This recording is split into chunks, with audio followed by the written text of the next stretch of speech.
Hai teman-teman yang berbahagia, berjumpa kembali dengan saya Dr. Andri, spesialis kedokteran jiwa dari Omni Hospital Alam Sutra Tangerang. Kesempatan kali ini saya bersama istri akan berbincang ya. Ini adalah program khusus di YouTube channel saya Andri Psikosomatik dan YouTube channelnya Feby Runtulalo berkaitan dengan bagaimana suami istri di dalam kehidupan sehari-hari. Dan tentunya akan banyak perbincangan. Namun kali ini karena kebetulan kita mau berbincang tentang masalah ekonomi, khususnya tentang finansial. Kenapa saya ngomong bicara seperti ini? Karena kita tahu COVID-19 ini sudah cukup banyak membuat masalah yang berkaitan dengan kondisi kehidupan kita. Dan saat ini memang yang ada yang bilang cash is king katanya ya. Uang yang cash itu adalah rajanya. Karena begitu banyaknya orang yang di PHK, pekerjaannya kurang, segala macam ya.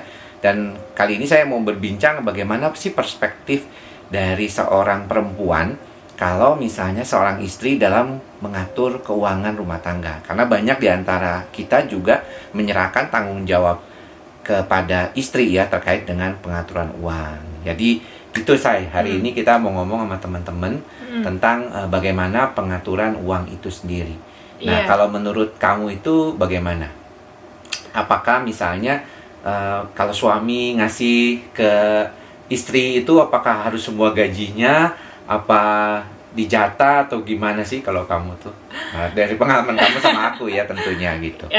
Iya, teman-teman, memang saat ini masalah ekonomi menjadi perhatian juga kan ya, selain masalah kesehatan ya. Nah, kalau untuk rumah tangga, yang pasti kalau saya berprinsip kalau untuk rumah tangga sebaiknya nggak cuma dari satu pintu penghasilan. Jadi kalau misalkan hanya si suami yang bekerja gitu, seyogyanya, sebaiknya gitu ada pintu penghasilan lain, misalkan si istri entah juga bekerja ataupun memang kita punya usaha lain gitu ya.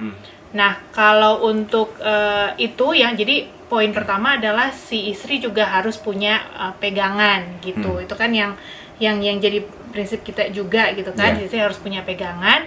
Kalau untuk masalah gaji suami berapa yang harus dikasih ke istri, memang itu kayaknya memang harus kesepakatan keduanya ya. Yang dari awal menikah juga harus begitu gitu. Dan kalau kita ya, kalau saya bersyukur banget ya punya suami yang sangat baik hati. Jadi maksudnya dia mempercayakan untuk masalah pengaturan keuangan itu sebagian besar di saya gitu kan ya. Jadi kalau misal kita mau buka gitu sedikit, mungkin dari persentase dari 3/4 gaji saya itu diberikan ke istri gitu ya. Sedangkan 1/4-nya saya gunakan untuk keperluan sehari-hari seperti misalnya bensin, kemudian juga makan. Kalau di rumah sakit, kalau nggak dapet jatah makan, makan di luar. Atau mungkin setidaknya kalau misalnya mau membeli sesuatu. Ya, jadi 3/4-nya memang diberikan ke istri. Karena kebutuhan rumah tangga, kemudian juga biaya pendidikan anak-anak. Ya, kadang-kadang listrik juga, PAM termasuk diantaranya. Itu termasuk ya di dalam hal tersebut gitu. Iya, termasuk biaya asuransi kita. Biaya asuransi kesehatan gitu. Asuransi kesehatan ya. Dan kalau dulu mungkin ada kredit mobil, saya mengambil dari gaji itu sendiri gitu. Jadi memang diupayakan 1/4 itu ditambah dengan cicilan. Nah, kalau tidak ada cicilan akan jauh lebih ringan gitu. Artinya jatahnya istri mungkin akan jadi lebih besar juga tentunya. Iya. Betul. Tapi gini, kalau misalnya berbicara tentang pembagian, sebenarnya kalau menurutmu sendiri paling besar itu di apa sebenarnya pengeluaran paling besar itu? Kalau pengeluaran paling besar, kalau misalnya ini kalau di keluarga kita ya teman-teman, kalau di keluarga kita itu saya lihat terutama untuk makanan. Makanan dan ya untuk kebutuhan sehari-hari lah ya, karena sebenarnya kalau kita juga itu nggak selalu ada kebutuhan, maksudnya nggak terlalu banyak jajannya gitu, apalagi kalau di masa-masa seperti ini. Jadi yang paling banyak itu makanan, terlebih karena kalau misalkan saya lebih prioritas untuk memilih makanan-makanan yang memang berkualitas, nggak apa-apa harganya agak mahal, tapi memang yang sehat.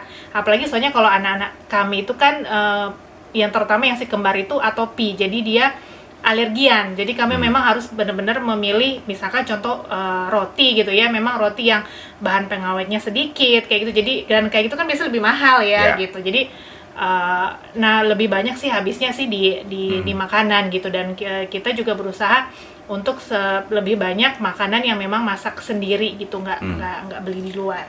Nah, kalau misalnya untuk urusan menabung, bagaimana sih sebenarnya kalau misalnya dari pengaturan kamu deh, kalau dari sisimu sendiri? Iya, yang pasti kan kalau kita juga pernah belajar ya, sih juga itu pernah diajarin gitu, kalau misalkan kita dari apa yang kita dapat nih ya, usahakan itu kalau misalnya dari awal 10% itu bisa ditabung, nanti lama-lama bisa meningkat. Kalau udah 30% udah oke ya kalau nggak salah. Minimal saya tahu gitu memang ya.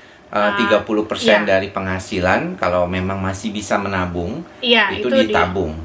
Itu ditabung, dan selama ini ya thanks to God sudah seperti itu. 30% mungkin ya 30%, sekitar 30-40% itu bisa ditabung dari apa yang suami saya berikan ke saya gitu. Jadi dan itu memang kita tabungnya jadi memang atas nama saya ya. Nah itu juga salah satu hal yang perlu teman-teman perhatikan, bahwa kalau misalkan untuk harta benda lah ya, suami istri itu seyogyanya ada yang atas nama istri, ada yang juga atas nama suami. Gitu ya. Gitu. Beberapa teman mungkin membuat suatu tabungan yang namanya berdua ya. Jadi suami istri ada yang demikian, itu juga nggak ada masalah.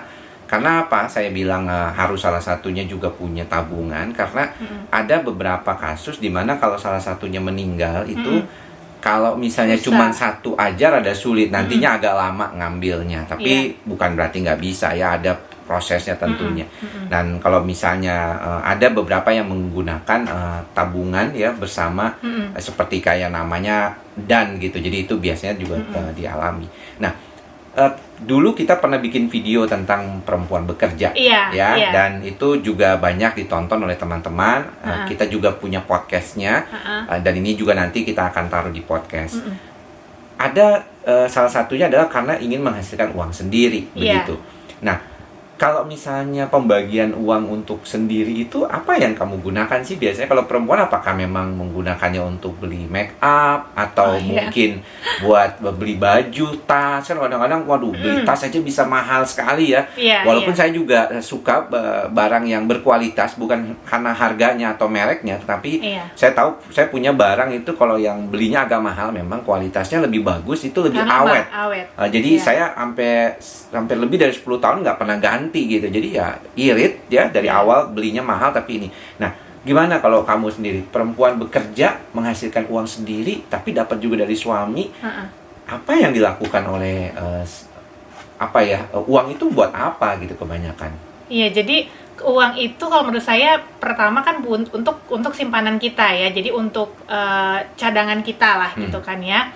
Nah, kemudian yang kedua juga, jadi kalau si istri, dalam hal ini saya gitu ya, kalau misalnya mau beli apapun gitu, contoh misalnya make up, atau misalkan skincare, atau misalkan baju ya, entah baju apapun, atau misalkan mau beli mainan anak-anak. Nah, itu saya jadinya nggak perlu lagi untuk dikit-dikit gitu nanya, minta gitu ke suami gitu kan. Jadi lebih ada kebebasan untuk memilih di situnya gitu. Jadi lebih enak lah. Kebetulan juga ya suami saya, karena dia mempercayakan ke saya, jadi saya mengelolanya juga dengan lebih enak. Mungkin satu hal lagi adalah kita sebagai istri jadi mengelolanya harus dengan lebih baik, dalam arti kita tahu ya penghasilan kita itu berapa, kita bisa beli barang seberapa gitu. Kalau untuk baju atau apa, memang sebaiknya beli yang jangan terlalu murah tapi bisa awet gitu. Tapi mungkin kalau misalnya seperti tas atau yang memang disesuaikan lah dengan gaji kita dan pendapatan kita. Jadi itu juga yang membuat nanti suami bisa percaya untuk istrinya mengatur keuangan gitu kan ya gitu. Nah, bicara keuangan, memang saya bukan orang yang tipikal detail ya terhadap keuangan. Jadi rada nggak terlalu gampang nyatet begitu. Makanya saya suka bicara dengan istri saya yang lebih sifatnya lebih detail gitu, mencatat keuangan kira-kira apa saja yang dikeluarkan. Kayak misalnya bond itu saya nggak pernah kumpulin bond itu ya. Jadi buat saya tuh terima gaji ya udah, yang penting kalau honor kita dibilangnya kalau di rumah sakit, karena saya itu bukan karyawan ya tapi honorer gitu, jadi istilahnya dapat honor ya udah, dapat honor segitu gitu ya, nggak dihitungin ini dari berapa pasien atau apa gitu ya, tipikalnya seperti itu. Nah kalau perempuan kebanyakan, apakah contohnya kamu lah, kita nggak bisa bicara semua tentang perempuan karena ada juga beberapa yang nggak perfect terkait dengan keuangan. Apakah kamu orang yang tipikal yang cukup detail gitu, ngumpulin bond, nyatetin satu-satu? Iya, karena teman-teman saya kan juga sekarang maksudnya menjalankan bisnis gitu ya, dan di bisnis saya juga punya mentor, dan kami juga diajarkan kalau memang menjalankan bisnis harus bisa ngatur keuangan juga gitu kan, jangan dicampur antar keuangan bisnis dan keuangan keluarga misalnya gitu. Jadi dan diajarkan juga sebaiknya juga itu kita mencatat setiap pengeluaran kita gitu, karena uang itu tuh gampang larinya kalau misalnya nggak dicatat, apalagi ada uang cash itu pasti gampang larinya. Betul. Gitu ya. Jadi nah cuma saya itu belum sampai tahap itu yang misalnya setiap hari mencatat, sudah nih membeli buku gitu, cuman saya selalu simpan semua stroke ya, bond lah gitu, atau sama kalau misalnya kita transfer kan saya selalu screenshot dan selalu saya simpan, terus setiap akhir bulan itu saya hitung. Jadi saya catat, jadi pengeluaran saya misalkan dari untuk makanan itu berapa, untuk yang belanja sehari-hari itu berapa. Jadi saya tahu kurang lebih segini setiap bulan itu yang saya habiskan berapa gitu. Jadi tahu yang berapa dihabiskan berapa, yang ditabung berapa gitu. Jadi tahu itu, ada catatannya setiap bulan gitu. Oke. Nah, kemarin itu kita sebelum melakukan rekaman ini sebenarnya sempat ngobrol gitu ya, terkait dengan topik yang kita mau bicarakan. Mengapa topik ini menjadi penting? Sebenarnya saya tahu setiap orang tuh punya kepentingan dan keuangan bagaimana mengaturnya sendiri-sendiri. Tidak akan sama. Kami juga hanya sharing ya, bukan mengajarkan kepada teman-teman gitu ya. Kita juga bukan expert di bidang keuangan. Tapi dalam praktek saya sebagai dokter jiwa, ketika saya bertemu dengan pasien-pasien baik perempuan maupun laki-laki, masalah finansial ini seringkali menjadi pemicu. Ya, pemicu terjadinya suatu konflik di dalam rumah tangga. Selain daripada hubungan komunikasi, tapi keuangan juga. Karena keuangan ini kadang-kadang kelihatannya tuh orang suka nggak mau ngomongin ya, tetapi malah jadi seperti apa ya, duri dalam daging gitu kalau kita bilang ya, bahwa akhirnya kita nggak mau ngomongin bahwa misalnya kita kurang, atau misalnya tidak keterbukaan antara suami istri gitu ya. Prinsip saya sebenarnya kalau di dalam keuangan, memang untuk istri itu uang istri adalah uang istri. Kalau uang suami itu uang suami istri. Jadi prinsip saya itu memang demikian ya, karena menurut saya kalau kita punya istri itu tujuannya memang dia sebagai manajemen di dalam keuangan keluarga. Ya, dari dulu saya berpikirnya seperti itu. Jadi uang dia yang seperti kayak misalnya uang dari hasil bekerja sendiri dari saya gitu, itu udah kalau dikasih ya sudah gitu ya. Dan kalau ada sesuatu yang berkaitan dengan apa yang saya kepengen gitu, saya harus mengusahakan dari uang bagian saya sendiri yang tadi 1/4 tadi gitu. Dan itu menurut saya bisa membantu saya juga untuk tidak terlalu boros gitu ya. Kalau misalnya saya mentang-mentang punya uang banyak tuh saya boros gitu, karena pentingnya itu. Dan salah satunya memang ketika kita dulu masa pacaran juga saya kan lihat juga bahwa kalau istri ini agak boros, saya kira-kira kayaknya agak susah gitu untuk jadi pasangan hidup ya. Karena seringkali nih manusia suka nggak mau ngomong ya, malu gitu, atau mungkin lagi masa pacaran mereka malu-malu gitu ya, ngomongin soal, apalagi ngomongin duit itu sensitif buat sebagian orang. Tapi sekarang ini jadi penting loh, ngomongin sensitivitas uang ini, karena kita tahu bahwa ini akan sulit sekali kalau kita nggak tahu bagaimana mengaturnya. Nah, nanti lanjutan pembicaraan kita selanjutnya adalah bagaimana kita bisa melihat pos-pos seperti apa yang paling penting saat ini untuk diduluanin lah daripada hal yang lainnya. Karena masa-masa pandemi ini membuat kita sepertinya harus pintar-pintar di dalam mengelola keuangan, dan apa yang kira-kira harus kita lakukan di dalam masa pandemi ini. Jadi jangan kemana-mana teman-teman, saksikan terus video kami selanjutnya.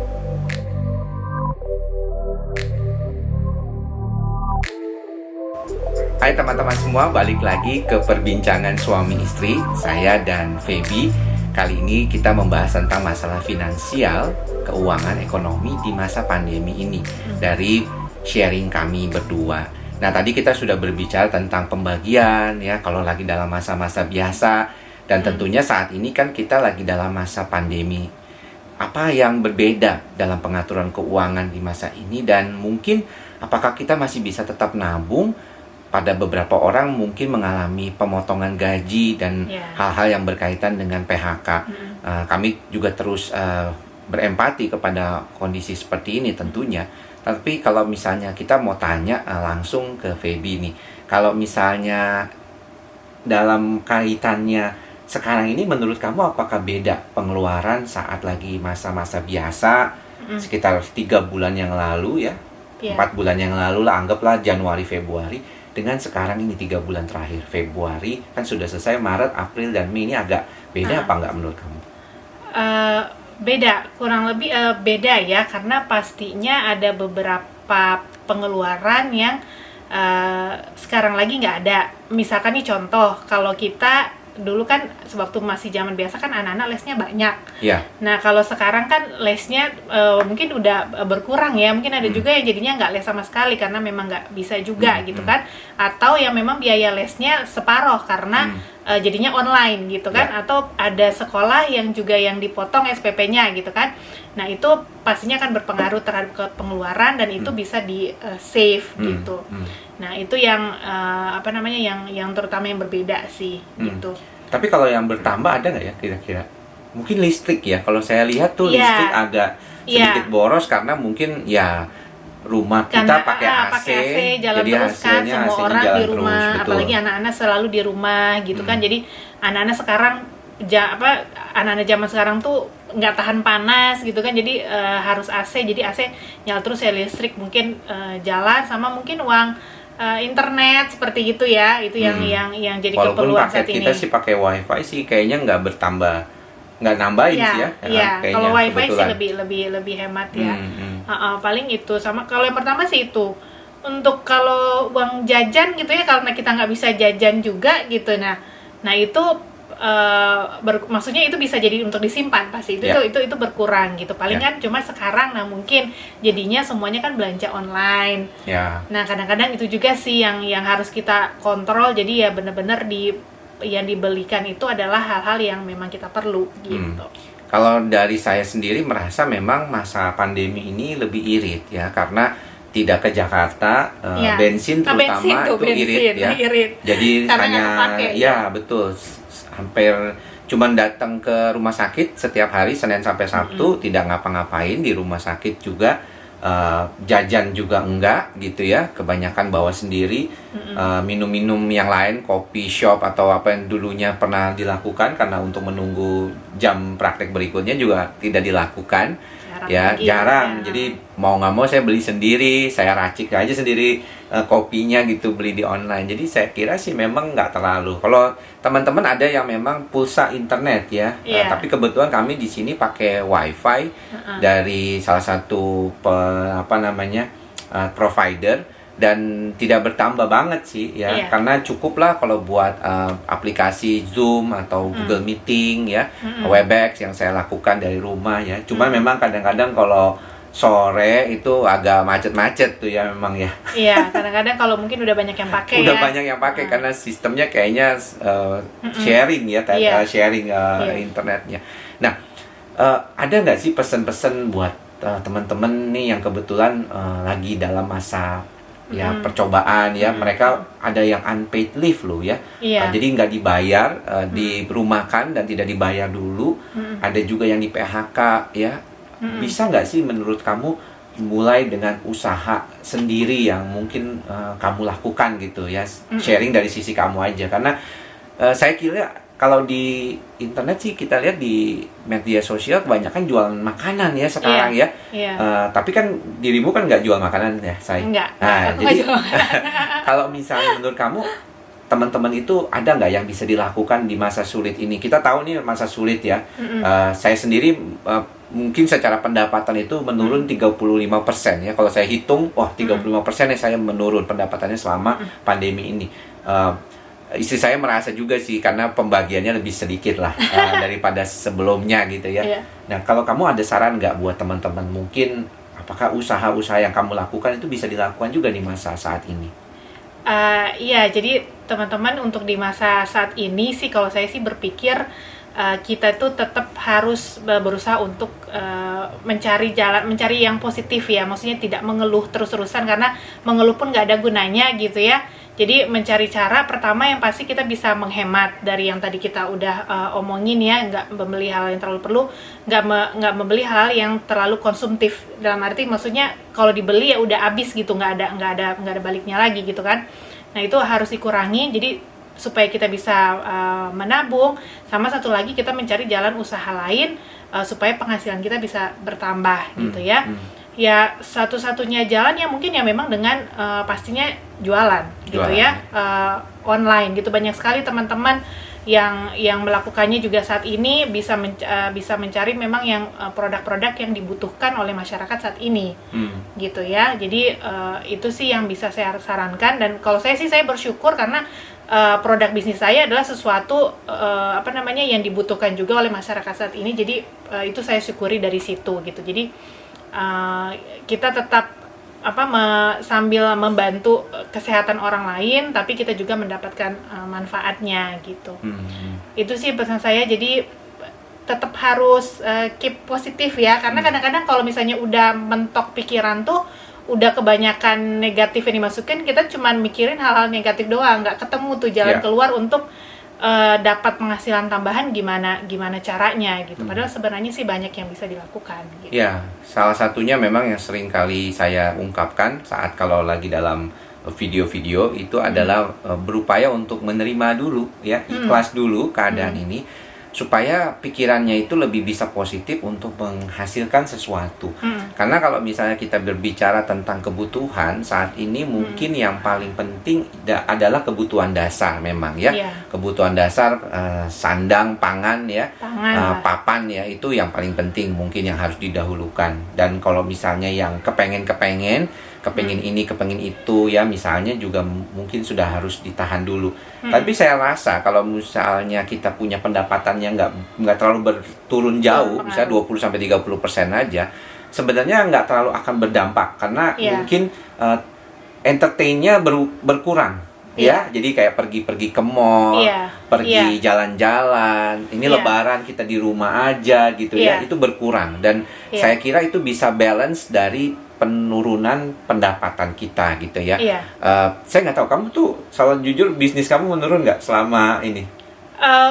Di awal bulan lalu mungkin ada penurunan sedikit, mungkin sekitar 25% gitu ya. Tapi di bulan ini sih mungkin memang karena kami juga sedang lagi ada program gitu ya, expo seperti itu. Jadi malah ada kenaikan sedikit gitu. Jadi yang saya mau pesan di sini, kita itu kadang-kadang maksudnya berpikiran, oh nggak mungkin, orang semua lagi susah, siapa yang mau beli gitu kan. Jadi tapi ternyata ya nggak juga, karena tadi yang kamu bilang, jadi ada memang orang yang udah saving, yang memang orang yang tidak berkurang penghasilannya, sama ada yang memang udah ada pengeluaran lain yang tidak dilakukan, dia membeli itu untuk entertain dirinya sendiri di rumah gitu. Jadi dan itu juga perlu ya, entertain diri sendiri di rumah, kalau nggak kita stres juga gitu, kan. Karena memang banyak juga orang yang mengatakan di dalam konteks pandemi ini, karena di rumah terus, mereka mengalami kejenuhan ya, mereka akhirnya membeli sesuatu gitu, misalnya film ya, langganan mungkin di Netflix atau di iFlix seperti itu ya. Kalau saya memang kebetulan di Apple TV, jadi saya biasanya nonton di sana beberapa film seri gratis kalau langganan iTunes-nya, tapi kemudian juga kalau pengen nonton film ya ada lah. Tapi setidaknya mungkin saya kira memang tidak sebesar kalau biasanya. Makanya walaupun pendapatan turun sampai 35%, saya merasakan ya masih biasa, karena memang kebutuhan makan kan cuma sehari 2 kali ya, pagi nggak terlalu banyak makannya, sore aja sama siang gitu. Terus kemudian yang lain-lainnya nggak terlalu banyak. Jadi mungkin kalau yang kalau dikatakan memang ekonominya susah ya, kita semua merasakan sih ekonomi ini sulit ya. Tapi saya berharap keterbukaan antara pasangan itu juga menjadi penting. Iya. Ya, karena kita lihat juga saya itu ada banyak berita tentang KDRT, ya, Iya. kekerasan dalam rumah tangga. Perceraian katanya meningkat. Perceraian meningkat juga ya di negara-negara yang Iya. dulu di lockdown itu kayak Iya. di Wuhan ya, di Cina itu malah Iya. meningkat. Mungkin karena konflik ya tadi ya, ekonomi Iya. tidak seimbang dan Iya. akhirnya menimbulkan suatu permasalahan. Saya paham bahwa yang menonton ini tidak semuanya mempunyai penghasilan yang selalu sama gitu. Iya. Ada juga yang kadang-kadang setiap hari ya baru mendapatkan ya. Dan saya berharap teman-teman tetap berupaya juga untuk bisa keep ini ya tentang kondisi ini. Dan Iya. jangan lupakan memang penuhi kebutuhan dasar dulu ya. Ini yang seringkali Dan kebutuhan dilupakan. kesehatan jangan lupa ya. Betul. Kebutuhan untuk kesehatan, karena kalau udah sakit susah mau kerja juga nggak bisa. Betul. gitu. Jadi itu juga salah satu yang kita pesankan. Karena memang kita semua mengalaminya. Kalau saya dengerin webinarnya tentang keuangan juga, semua bilang ini lagi dalam tiarap lah kayaknya ya. Tetapi mudah-mudahan ini akan bisa membuat kita jadi orang yang lebih Iya, baik lagi iya. ke depannya. Iya, betul. Ada pesan nggak saya sebelum kita tutup sesi ini? Pesan saya ini, karena kita topiknya kan tentang keluarga, suami istri dan juga ekonomi gitu ya. Pertama, bersyukur akan apa yang sudah kita punya, tapi dalam arti bukan bersyukur terus ya udah pasrah nggak ngapa-ngapain ya. Tapi kemudian berkomunikasi apa yang bisa dilakukan kalau memang penghasilan saat ini kita kurang, apa yang bisa dilakukan berdua itu dikomunikasikan dengan baik. Sama ya tadi, apa yang sudah kita dapat itu bersyukur gitu. Kalau saya kan misalnya sudah, meskipun lagi berkurang gitu ya, tetap bersyukur ya. Dan saya nggak pernah maksudnya bisa minta lagi nambah gitu kan. Jadi apa yang ada, yang dapat sekarang itu diolah sedemikian rupa, dicukupkan gitu, dipakai sambil berusaha untuk kita dapat penghasilan tambahan yang lain gitu. Ya, mungkin salah satunya juga yang selalu ditekankan oleh kami berdua adalah ya mungkin kita gaya hidup bisa berubah ya, dari sejak awal saya lulus sekolah kedokteran, kemudian mengambil spesialis, menikah, ya gayanya ada berubah lah sedikit ya. Tetapi ada hal-hal yang mungkin tidak terlalu banyak. Misalnya kayak mobil, saya tuh mobil pribadi itu cukup yang murah ya. Yang murahnya itu kayak apa dok? Murahnya itu Agya. Itu murah kan, cuma 116 juta dulu waktu saya beli. Dan saya sudah pakai mobil itu sudah 6 tahun, tidak diganti. Jadi saya merasakan ya ngapain saya terlalu gengsi dengan apa yang saya punya, ya saya pakai aja gitu. Pendapatan saya bertambah, saya yakin dari 6 tahun yang lalu pendapatan bertambah, tapi gaya hidup saya upayakan untuk standar saja. Iya, tidak terlalu berlebihan. Ya, karena kadang-kadang kita sulit memenuhi gaya hidup, bukan memenuhi kebutuhan dasar kan? Iya, betul. Sulit untuk memenuhi gaya hidup yang tadi ya, karena udah nggak berimbang lagi dengan pendapatan yang saat ini gitu. Jadi lebih bebas kalau menurut saya dan kami berdua itu adalah kalau kita tuh punya sesuatu tuh agak berlebihan ya, misalnya berkecukupan lah sebenarnya, bukan berlebihan, tapi nggak terlalu dipakai semuanya, karena gaya hidup kita tuh nggak ngikutin sampai kelebihan itu. Jadi ya dicukupkan aja. Intinya tuh kita harus menabung. Jadi saat ini, saat masa-masa seperti ini ya, yang orang yang merasa lebih safe adalah orang yang punya tabungan. Pasti. Betul. Jadi itu dia, yang meskipun sedikit apapun yang bisa kita tabung, memang harus mulai belajar menabung. Harus punya tabungan, harus punya simpanan. Ya, kalau kita mengusahakan selalu kan punya tabungan untuk anak-anak sekolah. Jadi tabungan pendidikan setiap anak itu ada, tabungan untuk masa depan kita ada gitu ya. Bahkan tabungan misalkan kalau memang untuk orang tua pun ada gitu ya. Sama tabungan untuk keadaan yang tak terduga gitu. Itu sebaiknya ada gitu. Jadi kita merasa lebih safe. Kalau punya kelebihan, ada kecukupan lebih, maka mungkin yang dibilang bahwa jangan menaruh telur di dalam satu basket atau dalam satu keranjang itu bisa diterapkan. Karena saya lihat juga penonton saya ini di YouTube ini kebanyakan anak muda saya. Masih 20-an tahun sampai 35 tahun. Berarti masih banget produktifnya loh, luar biasa mereka. Dan itu kesempatan menabung loh. Benar, karena seringkali kadang-kadang kita suka lupa ngadepin gaya hidup Instagram, kita kemana-mana, traveling ya, kita berharap bahwa hidup kita dipenuhi lah dengan hal seperti itu. Tapi jangan lupa memang menabung itu penting. Menabung Jadi itu penting. buat teman-teman muda milenial nih yang nonton kita juga jangan lupakan ya. Kami sudah melewatinya itu ya. Saya sendiri sudah umur 42 tahun, istri saya ini berapa umurnya? 35 ya. Jadi kita lihat bahwa dia sih masih milenial, kalau saya sih udah tua ya, udah generasi X gitu. Jadi kalau dulu kami bekerja keras memang salah satunya tujuannya adalah untuk menabung. Itu ditekankan sekali oleh orang tua dan para guru kami gitu. Demikian apa yang bisa saya sampaikan kepada teman-teman. Mudah-mudahan apa yang kita bicarakan pada hari ini bermanfaat ya saya. Semoga bermanfaat. Ya, jadi kita akan ketemu lagi di bincang suami istri berikutnya. Berbeda dengan video-video saya yang selalu ngebahas tentang gangguan cemas psikosomatik. Kira-kira jangan terlalu sering juga lah ngebahas itu ya, gantian dengan yang lainnya. Selingan. Betul, selingan. Mudah-mudahan teman-teman bisa mendapatkan manfaat juga dari apa yang kita bicarakan pada kesempatan kali ini. Sampai bertemu lagi di lain kesempatan. Salam sehat jiwa. Bye-bye.